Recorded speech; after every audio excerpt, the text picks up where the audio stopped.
is this live now? Can I really talk? You may talk.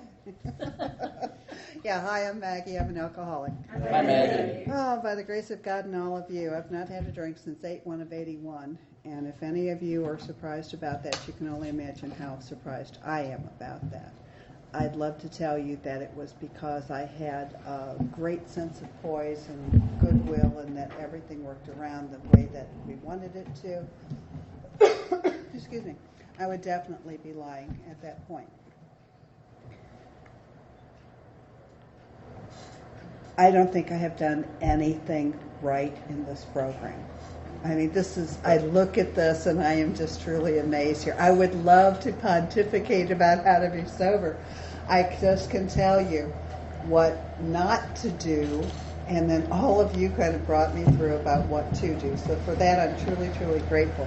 There's this one thing. I didn't know whether to bring this up or not, but I came across this under my drafts, and this is about how my life really has been. If you look at this picture, this is this great expanse of a road, and they were going too fast. And you look at the picture, you can see where this driver broke through the guardrail, and on the right side of the culvert where the people are standing, pointing.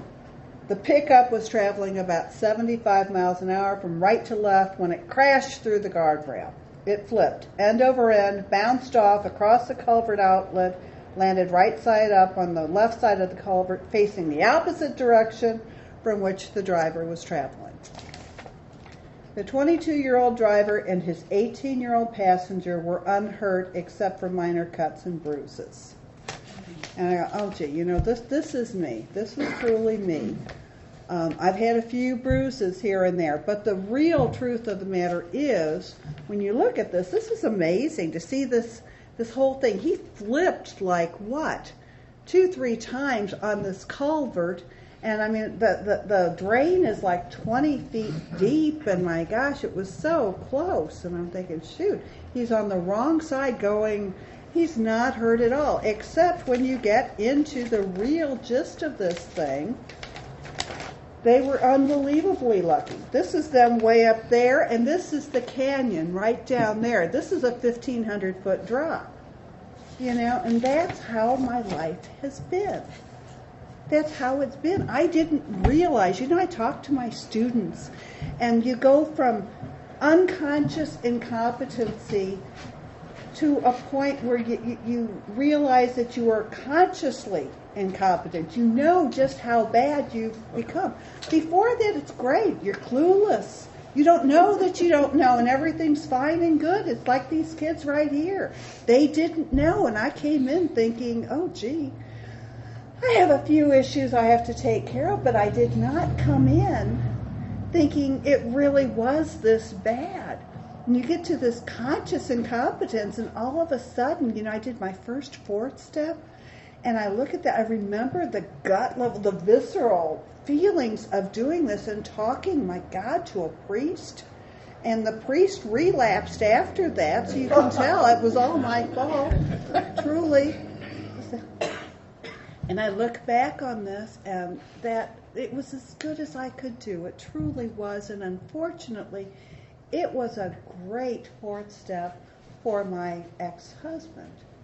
It had very little to do with me, but I didn't know that. I did what I could to get out of treatment, and I'd love to say that I was in inpatient treatment.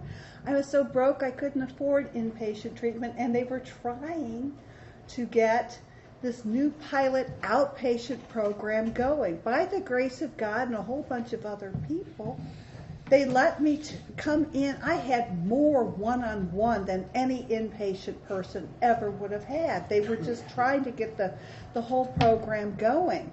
And I had 3 tokes of a joint one time, and this cute little teddy bear of a counselor jumped over the friggin' desk at me and said, what in the world is wrong with you? And he used expletives like, I certainly don't think he should have. It was really bad. And he goes, get out of here. I've had enough of you. And I'm going, young man, who do you think you're talking to? I'd like to speak with your supervisor. Thank you very much. And the supervisor happened to be not available till the following day, and it was late in the day, and he told me that they would give me one more chance. And 18 months later, I thanked this director for believing in me, for having the faith that I would come through. And he laughed like crazy, and he goes, "You don't know, do you?" And I go, "No, what are you talking about?" And he goes, "The only person who wanted to keep you was this one counselor who jumped over the desk at me. Everybody else wanted me out. I was not compliant. You know, what can I tell you? I was terrible." And he understood, and he banked on me. And I mean, they wanted to get the program going, don't get me wrong, but that was God doing for me what I could not do for myself. And I did not even know how bad I was. So that's unconscious incompetence to conscious incompetence, and that is so very, very uncomfortable to know that you screw up on a regular basis and you can't do anything about this. And finally, if I try hard enough, and if I effort long enough, and if I do all the things I'm supposed to be doing, if I do this, I can get to a semblance of competence. Is it comfortable? No, because it's always trying. It's a lot of work to try and be a decent human being after all that. It really is. And I didn't do it well. There are some people, we were talking downstairs, there are some people that just fall into this program. You tell them to do step 1, okay, and you tell them to do step 2, okay, step 3, no problems whatsoever. I sponsored a woman one time about, I don't know, 12, 15 years ago. Well, yeah, 12, 15 years ago. She's got 16 years in the program now, and she's up in Illinois and still doing wonderfully.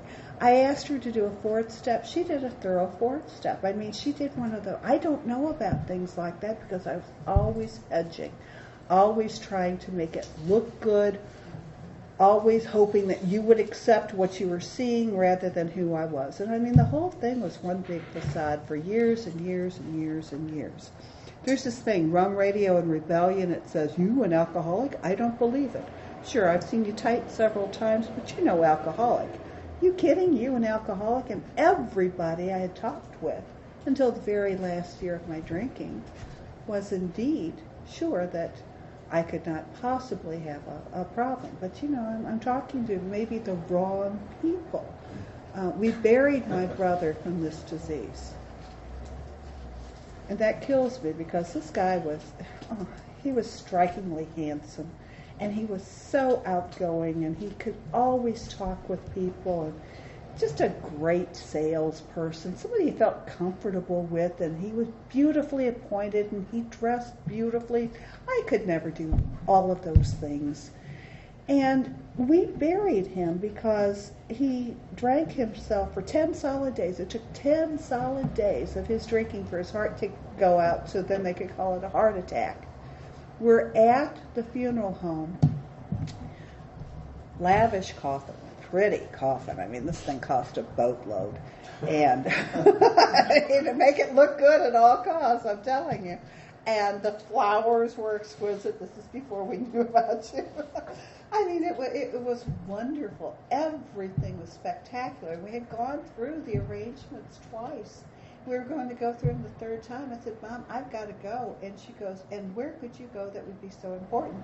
I said, "I've got to get to a meeting." And she goes, "When are you going to stop going to those meetings?" I mean, her son is dead from this disease, and when am I going to stop going to these meetings? And that's kind of the filter I had for years and years and years. People tell me I didn't look drunk. People tell me I didn't look ripped. People tell me I was functioning well. And if you look at some of the quote-unquote results, the metrics, all of the things that we gauge ourselves by at times, they were great. I was the youngest manager this company ever had. I had a 201% reorder and the lowest markdowns in the company, and I managed people who were twice my age, and. I knew exactly how to go about approaching people. I'd watched my dad, I'd watched my brother, I'd watched all these people who eventually were dead.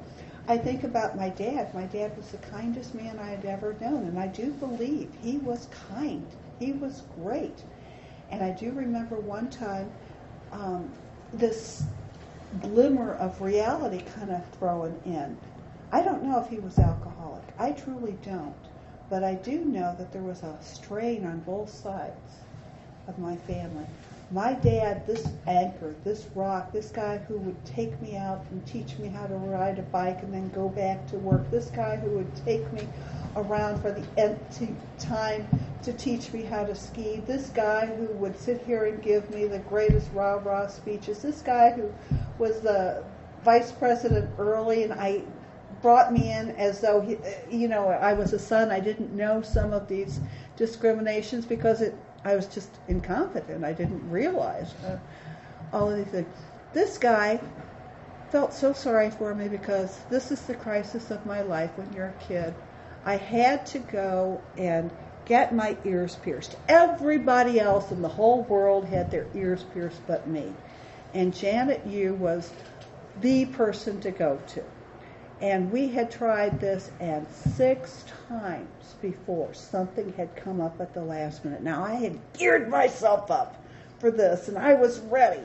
And I let down again and let down again. So the ergic tension was almost palpable when I walk over there. And Mrs. Yu said, "Oh, I'm sorry, she's got to go to Bible school."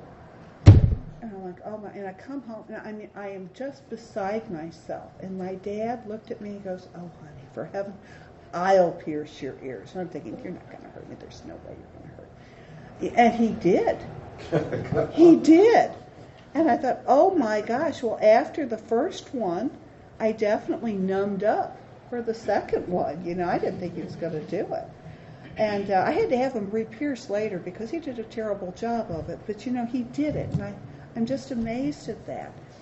Okay, fast forward 20 years later, I go, I still remember when you would sit there and do all these things for me, and I thank you so much. I'm glad I got a chance to say that. So I remember particularly when you had to pierce my ears because and he goes, "Yeah, I was ripped that day, wasn't I?" I had no idea.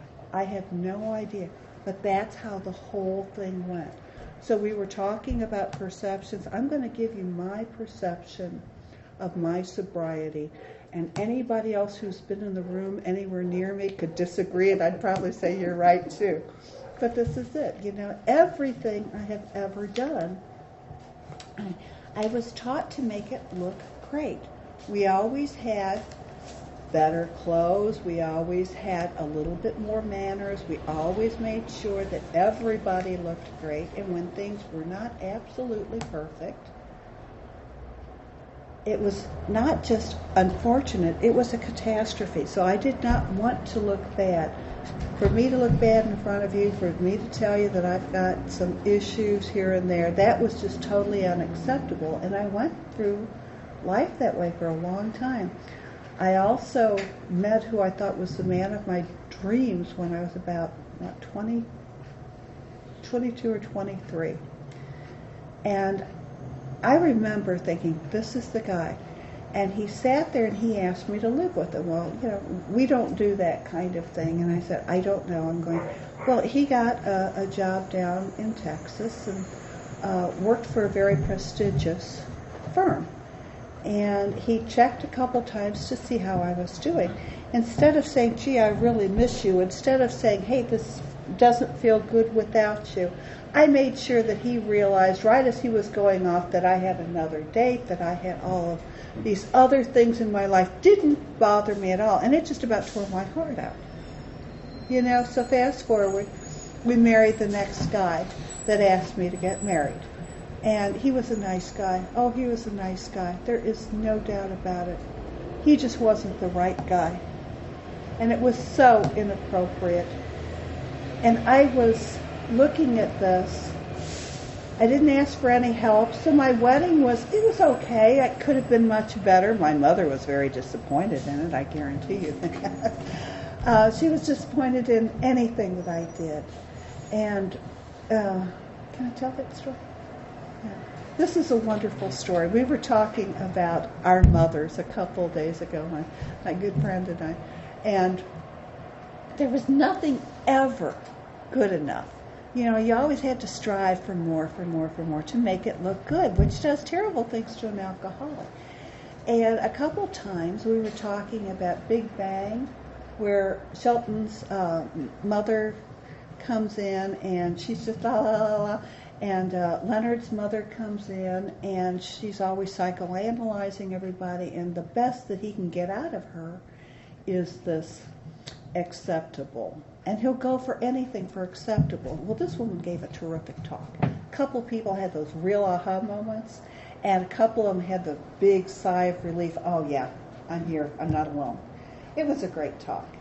And I came up to her and said, hey, that was really adequate. And certainly you could see the fun in that. And she asked me the next week, was it only adequate? Was I really? It was terrific, you know, and we don't understand. We do not, as alcoholics, understand when something's good. It's really hard for us to internalize this. So, you know, I always look to metrics. I always look for things. I always looked for all the... And I had a very skewed background because I don't know what normal is. I know what I used to aspire to, but I never understood the idea of really sitting down and chatting with people. We kid all the time about our defects now because we know what they are. We have a twice-a-month girls group that we tell each other things that I'm sure nobody else in our families know about. I mean, we just kind of look the way that we are. There is a great feeling of relief in there.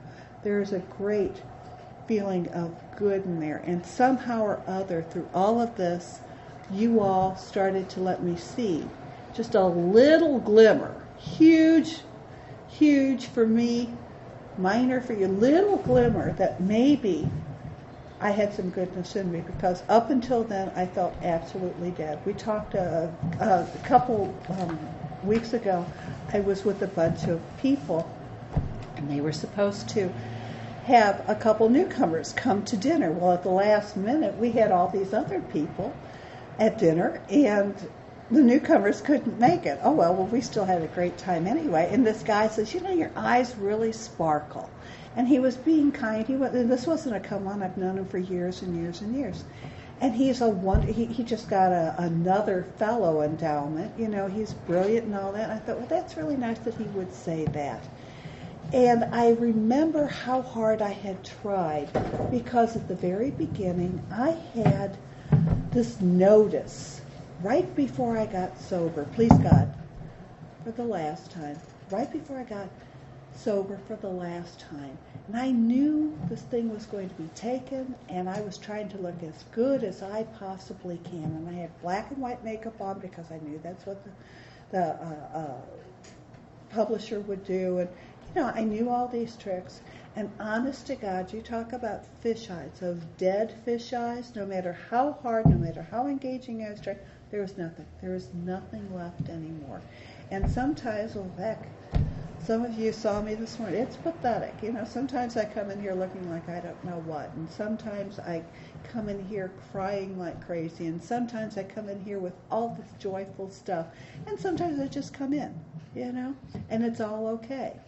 This is a little bit of glimmer of good, you know, so that's conscious competence sometimes.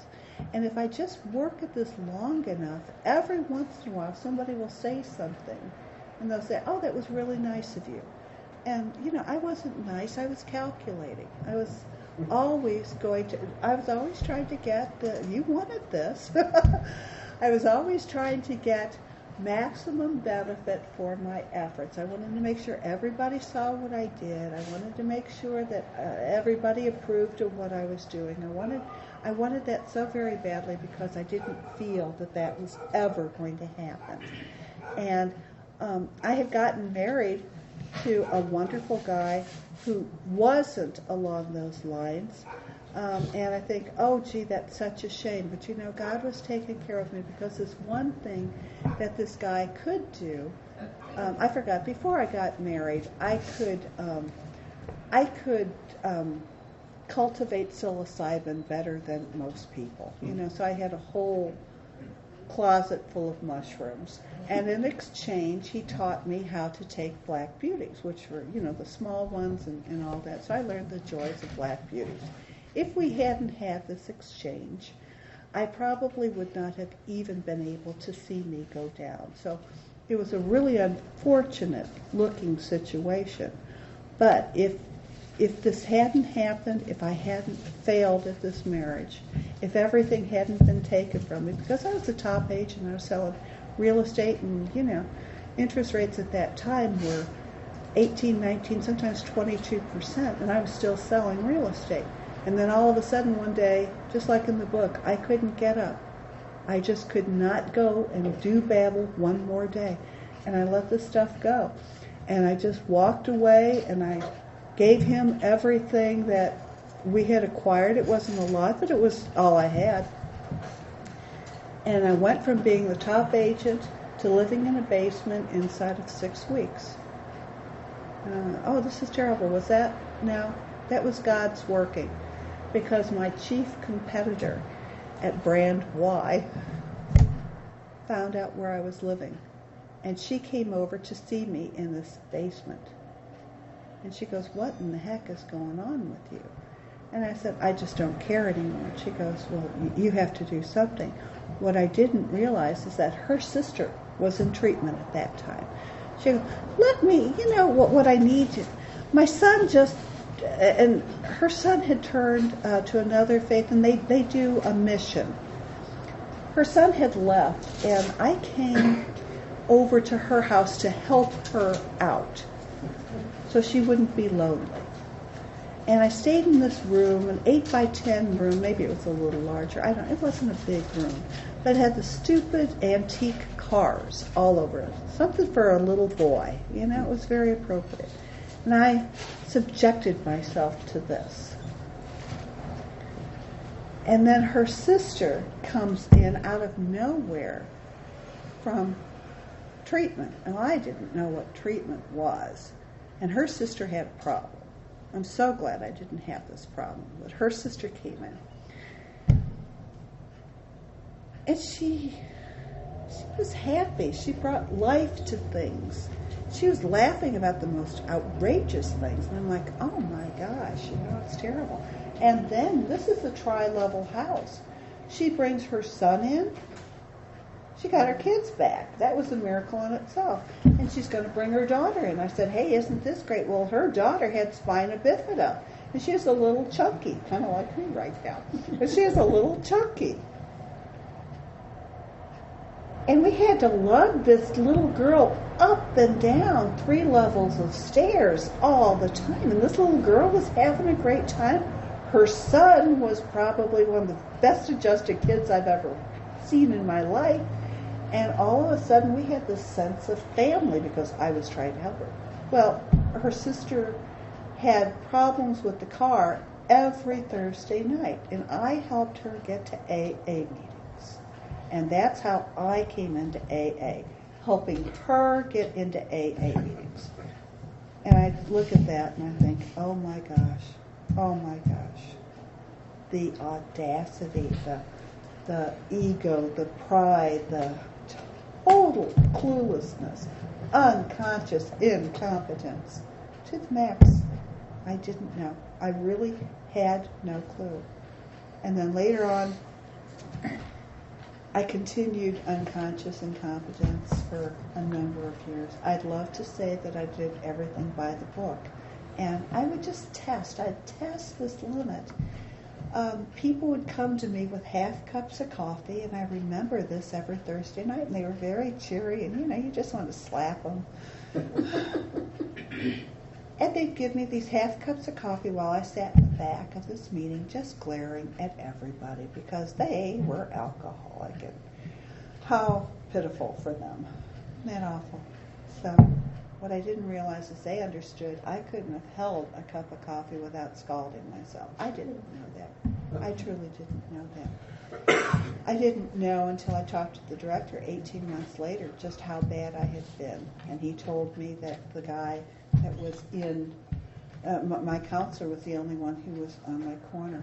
I don't know what's good for me, and I do not to this day know the things that are good and the things that are bad. Let me fast forward a little bit about that. What's right, what's wrong? Well, was it terrible that I had a bad marriage? I mean, nobody got divorced. And I got divorced. My dad looked at me and he goes, cut your losses. And I'm going, but what am I going to do? He goes, just cut your losses. And I thought, this blows all the theory that I had.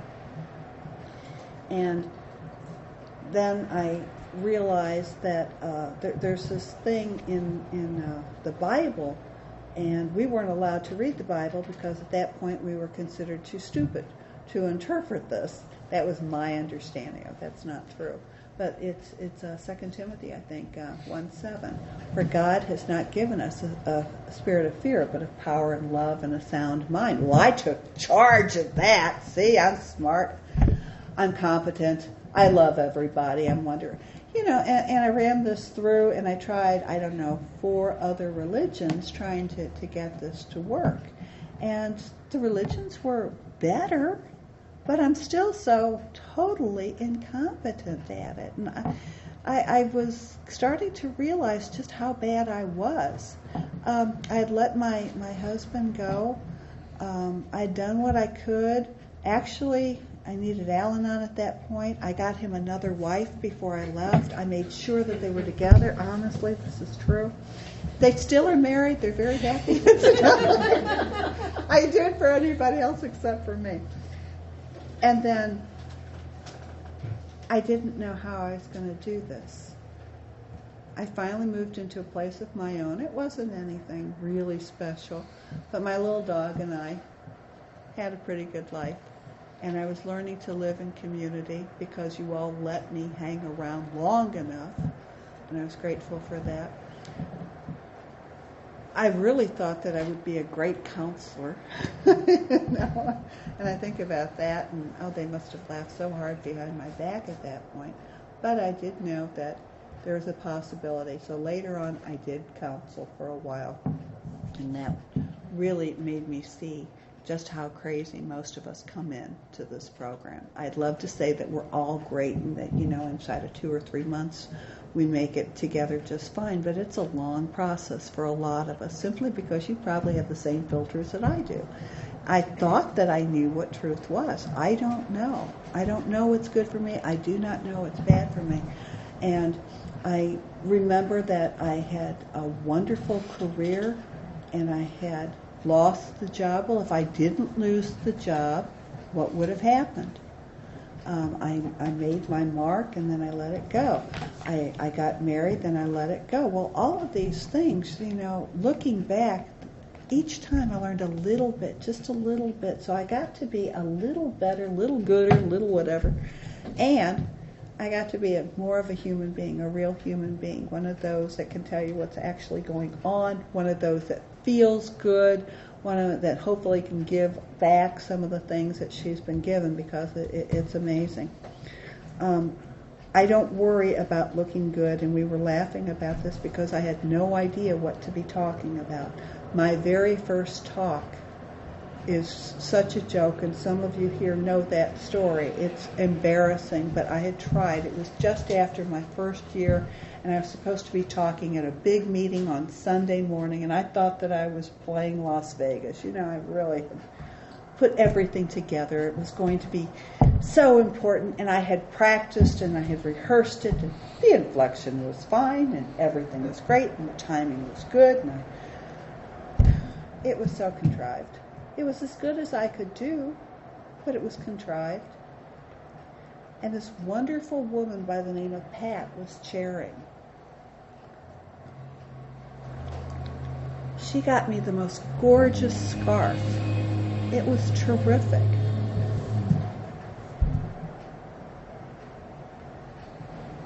I wanted to make sure that I kept busy. The tension is starting to build again. What happens if I don't look good? What happens if I mess up? What happens if? All of this is going around because alcoholics can see the negative in things immediately. They don't see any of the upsides. I was so afraid that once you knew anything about me, that you'd just kind of write me off. She had given me all of this wonderful support, terrific person. Everything should be going great. And this is when we had those tapestries, years ago. Well, I'm trying to pull out this nail in the wall before I go to talk just to keep busy. I want to hang the tapestry before, so I'll have something done before I get going. And I pulled and pulled and pulled and pulled, and nothing was coming out. Well, it was a screw, and when it came out, so did half of the wall. And this big hammer I had comes crashing down into my head, and I've given myself a concussion. And I'm like this now. And I'm like, oh my gosh, I can't make it up these stairs. I'm thinking, no, but the show must go on. So I get up here and I stand up for my talk, and it's on step 1. How appropriate is that? And I said, I've just given myself a concussion, so I guess I'm powerless over this, and I sit down. Everybody looks around. They clap, and it was the best meeting ever. You know, so I'm not important. It's important that God knows I did what I could. It wasn't good. It doesn't have to be good. What it has to be is the best I can do. And if I do that, then it's all right. If I look at anybody else, is this going to work out well? Is this going to be what it should be? I will screw up. I tell my students, you work for excellence, not for perfection. And that seems to work pretty well for them. And as far as I know, most of them are normal folks. And I've had some really great jobs. I've had some really awful jobs. I've had a marriage in between the one that I have now. And I thought that would be so wonderful. You know, and the program is not geared for matchmaking. That is not the purpose of the program. Although a lot of us thought that it was. Don't you go laughing at me. Some of you have done exactly the same thing. Seemed like a good idea at the time. It wasn't. However, we all live through the greatest embarrassments, and we move on. After I got divorced, the week after I was divorced, we go to great couple's wedding, and they're still married. They're both in the program. It was important to me to get out of myself, so at least I have this little glimmer of competence that I have to get out of myself, and to go over and tell my ex, we're all over here, come join us. He came in late, he had to work, and everybody's like, oh God, what are they going to do? So I made it easy on everybody else because it's not my show, it was theirs. So I really that was a lot of competence. You know, last week we had to go to a very dear friend's funeral, and it was not easy. I've missed her, and she was so very important to so many of us. And I ran into him, and we were just chatting, and it had dawned on me just how different it was. We were just chatting about somebody that we both loved. There was nothing left. So that finally got into unconscious incompetence. For once, I had totally gotten out of myself. For once, I had been a good human being, and for once, I think that I carried myself with grace and dignity, rather than having to work at it and wonder whether or not this was going to work. It just worked. So, you know, it's a long, long haul all the way over here. I can tell you what not to do. I can give you all the metrics for success. People pay me for that. As a matter of fact, I had worked for Big Four for quite a while, and I had some nice, very nice recommendations. I don't know why I don't catch on, but truly I don't. Every time we finished up a business plan and we executed, every time we did an engagement, we'd sit there and at the end we'd check for these things called best practices and lessons learned. Best practices being the things that worked really well. Lessons learned are the things I really don't want to do again. And why I didn't do that in my life, I don't know. It's this filter. You know, and this thing, I give my students this textbook. Actually, I give them 2 of them. And I expect them to read the text, And I expect them to get the most they can out of what the book says. Now, there are ways to do it, obviously. You can read the big statements first. You read the headings, you read the summaries, you get the gist of it first. Then you go into the detail and get a little bit more flavor to it. That all makes sense. You put the big rocks in the thing first when you're trying to fill it up, and then you put the smaller rocks in, then you put the sand, then you put water, and you can get a lot more into the same space. We all know this in theory. I don't know why it took me as long as it did. But you know what I did learn, and it just blows me away. Some kid who was 13 years old bought me 2 days of sobriety one time. That does terrible things to one's ego. 13 years old, right where, and he brought it up because he was quoting right out of the first 164 pages. But our man is sure to be impressed with a sincere desire to set right the wrong. He's going to be more interested in a demonstration of goodwill than in our talk of spiritual discoveries. I can't tell you about how I found this thing I call God. I can tell you that I have tried to make amends where I've gone wrong. I can tell you that sometimes I have failed miserably. Since the first time I have gotten in front of people drunk and fallen in front of 1,500, sober, I have fallen in front of 1,500 people. You live through those things.